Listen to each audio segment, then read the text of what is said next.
அனைவருக்கும் வணக்கம். மகர ராசிக்காரர்களுக்கு உங்களை விட்டு விலகியது சனி என்று சொல்லக்கூடிய வகையில் ராசியின் அதிபதியான சனி பகவானை விட்டு மிக வலுவாக விலகி சென்றிருக்கிறாருங்க. செவ்வாயின் இணைவு என்பது பொதுவாகவே சாதகமற்ற ஒரு அமைப்பாக பார்க்கப்படுகிறது. அப்படிப்பட்ட வேளையில் மகர ராசிக்காரர்களுக்கு சனியை விட்டு செவ்வாய் விலகி மிக வலுவாக 4ஆம் இடமான சுகஸ்தானத்தில் ஆட்சி பலம் பெறும் இந்த வேலை என்பது சிறப்பான வாய்ப்புகளையும் சந்தர்ப்பங்களையும் உங்களுக்கு ஏற்படுத்தி கொடுக்கும் நல்ல அமைப்பாக உறுதியாகவே மகர ராசிக்காரர்களுக்கு பார்க்கப்படுகிறது. 4 மற்றும் 11ஆம் இடத்தின் அதிபதி 4ஆம் இடத்தில் ஆட்சி பலம் பெறுவது இரட்டிப்பு நன்மையையும் வளர்ச்சியையும் இந்த தருணத்தில் உறுதியாகவே ஏற்படுத்தி கொடுக்கிறது என்பதில் சந்தேகமே இல்லை. மகர ராசிக்காரர்களுக்கு பொதுவாக செவ்வாயை பொறுத்தவரைக்கும் நவ கிரகங்களிலேயே வீரத்தை விளைநிலமாக கொண்டவராக பார்க்கப்படுகிறாருங்க. செவ்வாயின் ஆதிக்கம் இருந்தால் அதிரடியாகவும் தடாலடியாகவும் பல பணிகளை செய்து முடிக்கக்கூடிய ஆற்றல் வீரம் என்பது நிறைவாக கிடைக்கும். அதே சமயம் பொசுக்கு என கோபம் வருகிறது என்று சொல்வார்கள். அப்படி கோபம் வருகிறது என்றால் செவ்வாயின் ஆதிக்கம் நிறைந்திருக்கும் ஒரு அமைப்பாக தான் பார்க்கப்படுகிறது. சில நேரங்களில் அதிரடியாகவும் தடாலடியாகவும் சில பணிகளை செய்தாலும் கூட அவை வெற்றி நிறைந்தவையாக அமையக்கூடிய சந்தர்ப்பம் கிடைக்கிறது. இந்த வேளையில் மே 5ஆம் தேதிக்கு பிறகு மிகவும் வலுவாக ஆட்சி பலம் பெறுகிறாருங்க செவ்வாய். எனவே மிகப்பெரிய 3 விஷயம் நடக்க போகிறது. யார் நினைத்தாலும் தடுக்க முடியாது என்று சொல்லக்கூடிய வகையில் மிக அதிரடியான மாற்றத்தை செவ்வாய் ஆட்சி பலம் பெறக்கூடிய இந்த வேளையில் ஏற்படுத்தி கொடுக்க போகிறார். ஏனென்றால் செவ்வாயின் ஆளுமையில்தான் மிக பெரிய அளவில் சுப நிகழ்வுகள் கைகூடுவதாக இருந்தாலும் நிச்சயமாக திருமணம் போன்ற சுப நிகழ்வுகள் நடைபெற வேண்டும் என்றால் செவ்வாயின் பங்களிப்பு இல்லாமல் அது சாத்தியமற்ற ஒன்று என்று சொல்லிவிட முடியும். அப்படிப்பட்ட செவ்வாய் இந்த வேளையில் ஆட்சி பலம் பெற்றிருப்பதால் உறுதியாகவே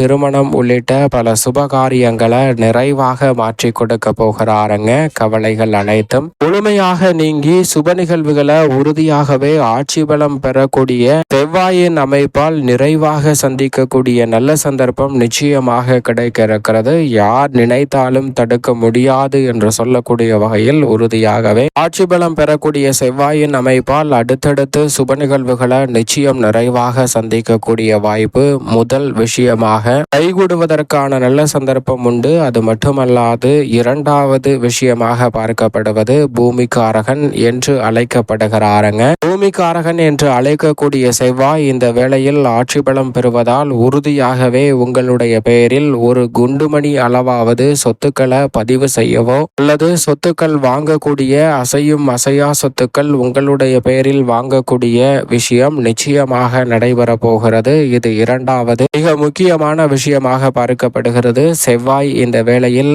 பல பெயர்களில் அழைக்கக்கூடிய செவ்வாய் ஆட்சி பலம் பெறுவதால் 2 முக்கியமான விஷயங்கள் நடைபெறக்கூடிய வேளையில் மூன்றாவது மிக முக்கியமான விஷயமாக பார்க்கப்படுவது பொதுவாகவே செவ்வாயை பார்த்தவரை பூமிக்காரகன் சகோதரக்காரகன் உத்வேகக்காரகன் என்று அழைக்கப்படுகிறாருங்க.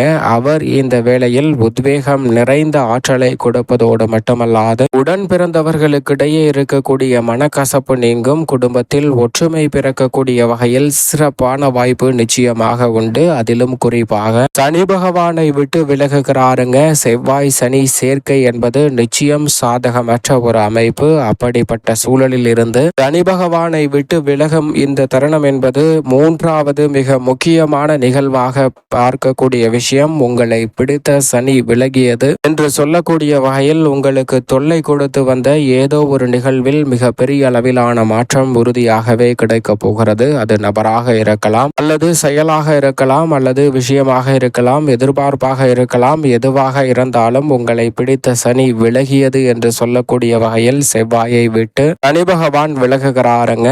சனியை விட்டு செவ்வாய் விலகுவது ஆட்சி பலம் பெறுவது இரண்டுமே அற்புதமான அமைப்பாக நிச்சயமாக பார்க்கப்படுகிறது. நவ கிரகங்களிலேயே மிக வலுவாக செவ்வாயின் அமைப்பை ஏன் பார்க்க வேண்டும் என்று சொன்னால் நிச்சயமாக செவ்வாய் நவ கிரகங்களிலேயே குரு சனி ஆகிய 2 கிரகங்களுக்கு அடுத்தபடியாக சிறப்பு பார்வை பெற்ற ஒரே கிரகம் என்று சொன்னால் அது நிச்சயமாக செவ்வாய் என்று திட்டவட்டமாக சொல்லிவிட முடியும். ஏனென்றால் செவ்வாய் மிகவும் வலுவாக தனது பார்வையை 4, 7, 8 ஆகிய இடங்களில் பதிக்கிறாருங்க. நீங்கள் எதிர்பார்ப்பதை விட பல வாய்ப்புகளை அபரிவிதமாக மாற்றிக் கொடுக்கக்கூடிய வகையில் செவ்வாயின் சிறப்பு பார்வை அமைய போகிறது. அதிலும் ஆட்சி பலம் பெற்று அவர் பல இடங்களை இந்த தருணத்தில் பார்ப்பதால் பல வகையிலான நல்ல மாற்றங்களை உறுதியாகவே சந்திக்கக்கூடிய சந்தர்ப்பம் உங்களை தேடி வருகிறது. அதனவேதான் மே மாதம் 5ஆம் தேதிக்கு பிறகு மிக வலுவாக ஆட்சி பலம் பெறும் செவ்வாயின் அமைப்பால் 3 மிக முக்கியமான விஷயங்கள் நடைபெறுவதோடு மட்டுமல்லாது உறுதியாகவே பல சிரமங்களும் தடைகளும் உங்களுடைய வாழ்வில் இருந்து விலகக்கூடிய சந்தர்ப்பம் கிடைப்பதோடு மட்டுமல்லாது மிக முக்கியமாக பார்க்கக்கூடியது உங்களை பிடித்த சனி விலகியது என்று சொல்லக்கூடிய வகையில் செவ்வாய் சனியை விட்டு விலகுவது சிறப்பு வாய்ந்த ஒரு அமைப்பாக பார்க்கப்படுகிறது. வெளியில் சொல்ல முடியாத பல நெருக்கடிகளை சந்தித்து வந்த சூழலில் அதற்கு சிறப்பான தீர்வு நிச்சயமாக கிடைக்க போகிறது. எனவே மிக பெரிய அளவிலான மாற்றம் உறுதியாகவே இந்த வேளையில் அமைய போகிறது என்பதை செவ்வாயின் அமைப்பு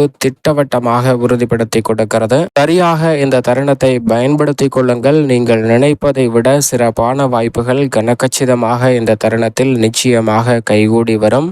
மகர ராசிக்காரர்களுக்கு செவ்வாய் ராசியின் உச்ச அதிபதியாகவும் ராஜ யோகாதிபதியாகவும் திகழக்கூடிய செவ்வாய் சுகஸ்தானத்தில் ஆட்சி பலம் பெறுவதால் நல்ல சந்தர்ப்பங்களை இந்த தருணத்தில் நிறைவாக கிடைக்க போகிறது. உங்களை நாடி வந்தவர்களுக்கு ஆதரவு கொடுப்பதோடு மட்டுமல்லாது எந்த ஒரு செயலை செய்தாலும் அதை சிறப்பாக செய்து முடிக்கக்கூடிய நல்ல சந்தர்ப்பம் உண்டு. தொழில் ரீதியாக மிகப்பெரிய அளவிலான வளர்ச்சி இந்த தருணத்தில் நிச்சயமாக கிடைக்க போகிறது. எப்போதும் இல்லாத அளவிற்கு தொழில்துறை வியாபாரத்துறையில் அபரிவிதமான மாற்றங்களையும் முன்னேற்ற வாய்ப்புகளையும் சந்திக்கக்கூடிய நல்ல சந்தர்ப்பம் இந்த தருணத்தில் நிச்சயமாக உண்டு. தொழில்துறை வியாபாரத்துறையில் இரட்டிப்பு லாபம் கிடைக்கும் அற்புதமான வேலையாக இந்த தருணம் உறுதியாகவே அமையும். கூட்டு தொழிலாக செய்து வந்தவர்களுக்கு தனித்து தொழில் துவங்கக்கூடிய நல்ல வாய்ப்பும் சந்தர்ப்பமும் இந்த வேளையில் கிடைக்க இருக்கிறது. உங்களது திறமை உரிய அங்கீகாரம் கிடைப்பதோடு மட்டுமல்லாது விருதுகளை பெறக்கூடிய அளவிற்கு சிறப்பான வாய்ப்புகள் அடுத்தடுத்து கைகூடக்கூடிய நல்ல சந்தர்ப்பம் இந்த தருணத்தில் உண்டு. நீங்கள் எதிர்பார்க்கக்கூடிய ஆதரவு நிதி நிறுவனங்களின் ஒத்துழைப்பு போன்ற அனைத்துமே கனகச்சிதமாக இந்த தருணத்தில் வலுவாக கிடைப்பதற்கான நல்ல சந்தர்ப்பம் உண்டு. கூட்டு முயற்சியாக மேற்கொள்ளக்கூடிய விஷயங்களை விட தனித்து செய்யக்கூடிய விஷயங்களில் உங்களது திறமை பளிச்சென வெளிக்கொணரக்கூடிய நல்ல சந்தர்ப்பம் இந்த தருணத்தில் வலுவாக கிடைக்கிறது. எதை செய்தாலும் அதை திருப்திகரமாக செய்து முடிக்க முடியும். குழப்பங்கள் அனைத்தும் நீங்கும். பொது வாழ்வில் புதிய வாய்ப்புகளும் புதிய பொறுப்புகளும் பதவிகளும் உங்களை தேடி வருவதற்கான நல்ல சந்தர்ப்பம் இந்த தருணத்தில் நிச்சயமாக உண்டு. கலைத்துறையில் புதிய முயற்சிகளில் தாமதம் ஏற்பட்டு வந்த சூழலில் அவை வெற்றிகரமாக அமையக்கூடிய முதன்மையான சந்தர்ப்பமும் வாய்ப்புகளும் இந்த தருணத்தில் நிறைவாக கிடைக்க போகிறது. சரியாக பயன்படுத்திக் கொள்ளுங்கள். பெண்மணிகள் பொருளாதார நிறைவு காணக்கூடிய வகையில் மிக சிறப்பான முன்னேற்றத்தை சந்திக்கக்கூடிய நல்ல சந்தர்ப்பம் உண்டு. உறவினர்கள் மத்தியில் இருந்த பகை உணர்ச்சி நீங்கி உறவு மேம்படும். பல காரியங்களை அதிரடியாகவும் தடாலடியாகவும் செய்து முடித்து வெற்றி காணக்கூடிய நல்ல சந்தர்ப்பம் மகர ராசிக்காரர்களுக்கு உண்டு. சனியை விட்டு விலகும் செவ்வாயின் அமைப்பால் அடுத்தடுத்து சிறப்பான வாய்ப்புகள் கைகூடும். மேலும் இந்த தருணத்தை சாதகமாக மாற்றிக்கொள்ள நிச்சயமாக மகர ராசிக்காரர்கள் வாரத்தில் செவ்வாய்க்கிழமை விரதமிருந்து அருகாமையில் உள்ள முருகப்பெருமான் சன்னதி சென்று தீபம் ஏற்றி வழிபாடு செய்யுங்கள். மிக சிறப்பான வளர்ச்சியும் முன்னேற்ற வாய்ப்பும் அபரிவிதமாக உங்களை தேடி வரக்கூடிய முதன்மையான யோகம் மகர ராசிக்காரர்களுக்கு உண்டு.